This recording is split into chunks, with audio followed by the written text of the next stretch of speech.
across this wonderful city of ours. Guys, let's get some love going for Jason Oxford.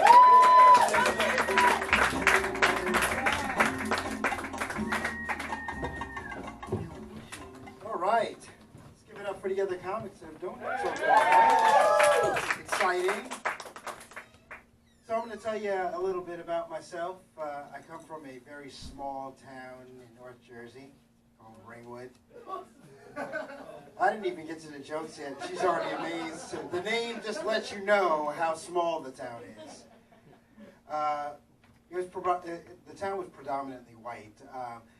Let you know how small this town was and how white it was. We had to have a PSA on not eating squirrels. I don't know why you would need that. That seems like pretty obvious. I remember growing up, and I had a friend. She was Puerto Rican, so we were like the few minorities in the neighborhood.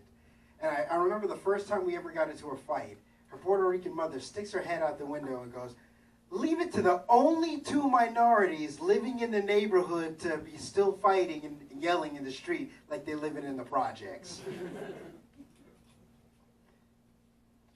I felt like anytime I got into a car, the anthem was, "It's all right, 'cause we're drinking Bud Light. My truck is broken and I'm beating my wife. Bud Light."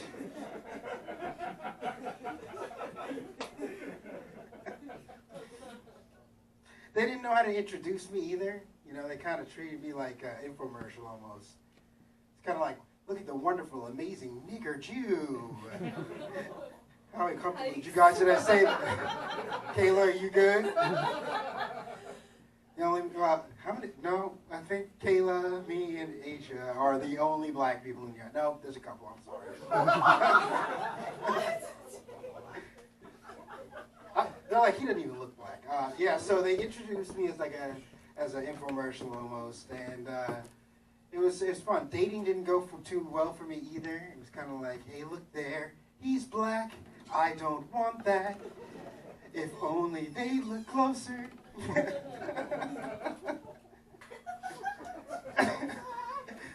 Let me lighten this up. This is very dark. No pun intended. I just realized what I said.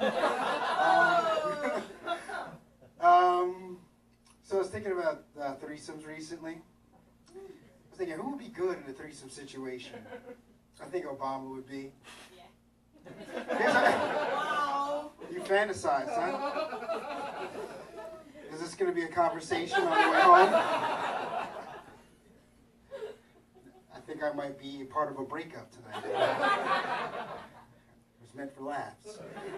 So yeah, this is how I think it would go down. This is what we're going to do. We're going to take Ivanka's booty. We're going to take Michelle's booty. We're going to form a united front. Not one of us is going to come, but we're all going to come together as Americans.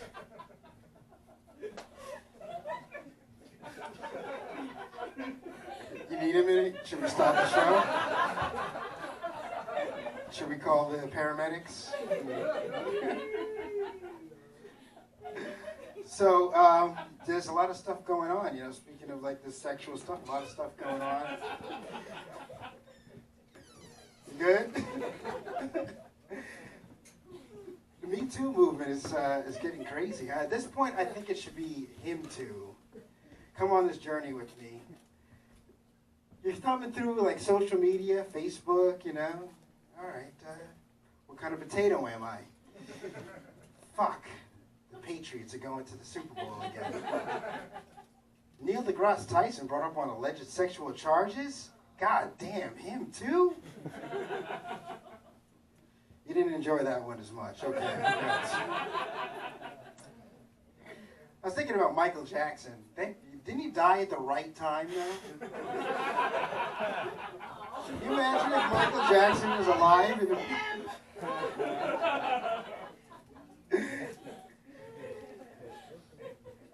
I want to know how many like TED Talks like Barry Gordy or Quincy Jones had with him. You know, I heard there were some songs he wrote and they were like, "No, you got to change the lyrics." One of them was like, "You are so young and tender. I bet you don't even know of your own gender. There's a thing about those hairless little boys that make me scream and jump for joy. And then that was the point where Quincy Jones was like, nah, you gotta rewrite that shit, man. I can't.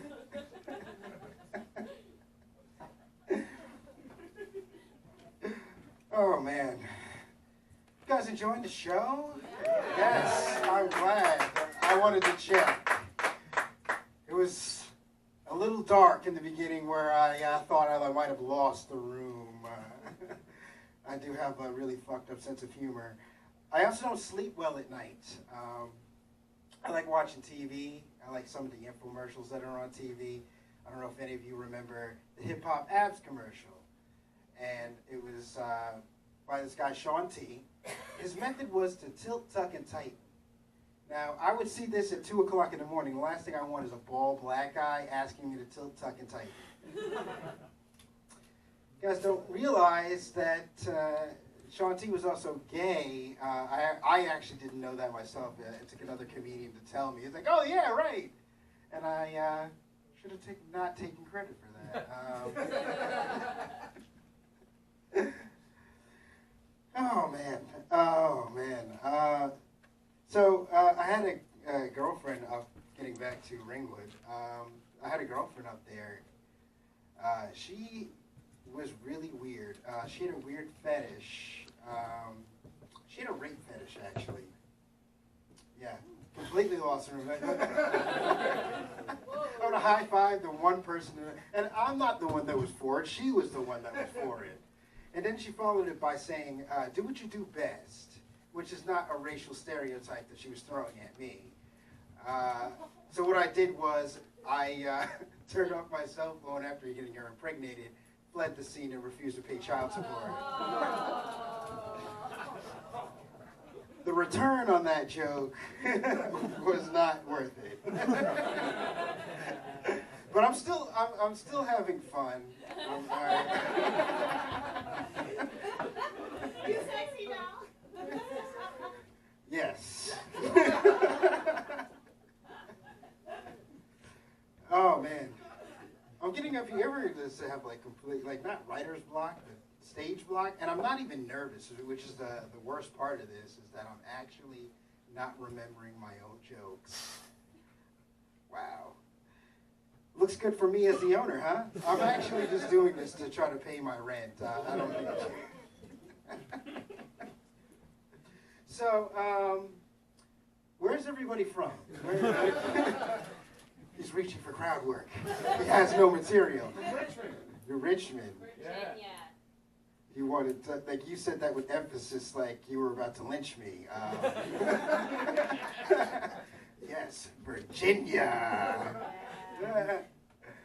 I lost the only person that was actually for me in this room. So I'm having fun. Let's continue to have fun, and let's have Arthur come back up here. Oh, sure.